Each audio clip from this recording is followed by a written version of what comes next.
La grande finale du football collégial D2, le match du bol d'or entre le cégep Édouard Montpetit et le collège John Abbott. Bon vendredi soir, mesdames, messieurs. François Bessette en compagnie de Samuel Giguère. Bienvenue au bol d'or 2019, emblème de la suprématie du football québécois. Dans quelques minutes, deux équipes auront la chance de jouer dans la neige pour l'obtention de la bol d'or, du bol d'or. Mais non, c'est pas évident. Ça rajoute une contrainte.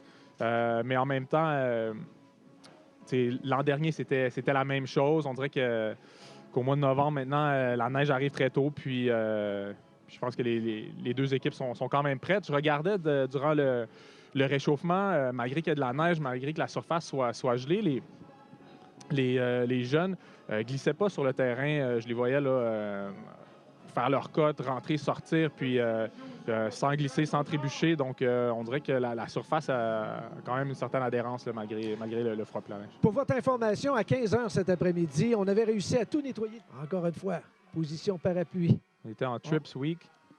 On garde le ballon, on cherche, on trouve personne, décide de courir, il y a de l'espace, décide de lancer la passe. Oh! C'est incomplet. Passe incomplète, troisième essai. Je crois que le jeu n'était pas de courir avec le ballon. Ici, on avait trois receveurs alignés du côté court du terrain.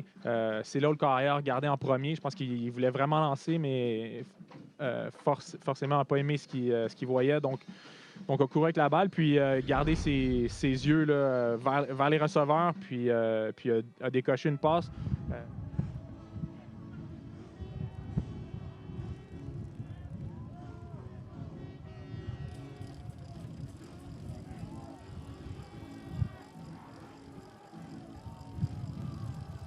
So we're kind of comfortable with this game today.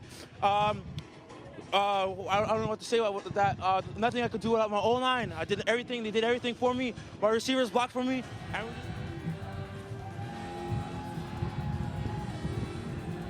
Côté de Boulanger. Boulanger décide de suivre Wanadé, tente de se rendre jusque dans la zone des buts. Finalement, il est rejoint par le numéro 5.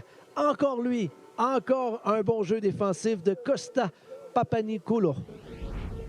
C'est un bon concept. On met le centre ailleurs du côté long.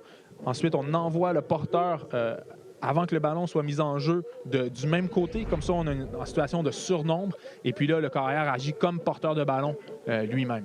Deuxième essai et 4 à la porte des buts. De la ligne de 21, Boyer qui va faire lancer le ballon. La passe et c'est intercepté cette fois-ci par Saint-Hyacinthe. Beau jeu défensif du numéro 2 pour l'interception, Jérémy Daniel.